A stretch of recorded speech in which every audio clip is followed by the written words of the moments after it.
Welcome to my channel. சரியான விடை. தற்காலிக தங்குமிடத்தை புக்கில் என்று கூறும் நூல் புறநானூறு.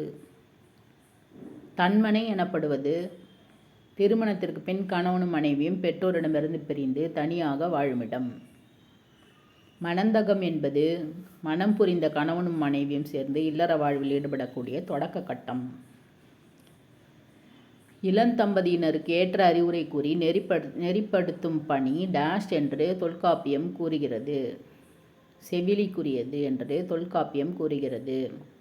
சங்க காலத்தில் கன சமூகத்துக்கு தலைமையேற்றிருந்தவர் தாய். சேர நாட்டு மருமக்கள் தாயமுறை பற்றி கூறும் நூல் பதிற்றுப்பத்து. சிறுவர் தாயே பேரிற் பெண்டே என்று குறிப்பிடும் நூல் புறநானூறு. செம்முது பெண்டின் காதலஞ்சிரா அன் என்று குறிப்பிடும் நூல் புறநானூறு. வானவரை கூந்தல் முதியோன் சிறுவன் என குறிப்பிடும் நூல் புறநானூறு. முளரி மருங்கின் முதியோல் சிறுவன் என கூறும் நூல் பதிற்றுப்பத்து. என் மகள் ஒருத்தியும் பிறல் மகன் ஒருவனும் என்று குறிப்பிடும் நூல் டேஷ் திணை டேஷ். நூல் கலித்தொகை. திணை பாலை. திருமணத்திற்கு பின் மனைவின் இல்லத்துக்கு சென்று கணவன் வாழ்வதே நடைமுறையாக இருந்துள்ளது என்பதை குறிப்பிடும் நூல் அகநானூறு. தாய்வழி சொத்துகள் பெண்டிற்கே போய் சேர்ந்தன என்பதை குறுந்தொகையின் டேஷ் திணைப்பாடல் கூறுகிறது.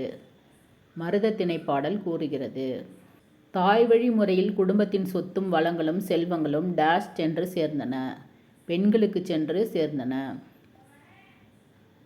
ஆண்மைய சமூகத்தில் பெண் திருமணத்திற்கு பின் டேஷ் வாழ வேண்டும், தன் கணவனுடைய தந்தையகத்தில்.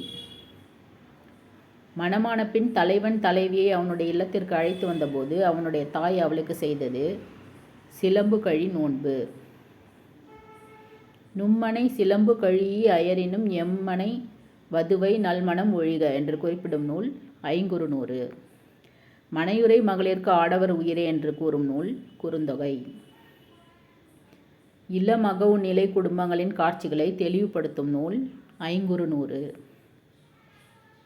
மறியடைப்படுத்த மாண்பினை போல் மகனை நடுவனாக கொண்டு தலைவனும் தலைவியும் வாழ்வதை கூறும் நூல் ஐங்குறுநூறு.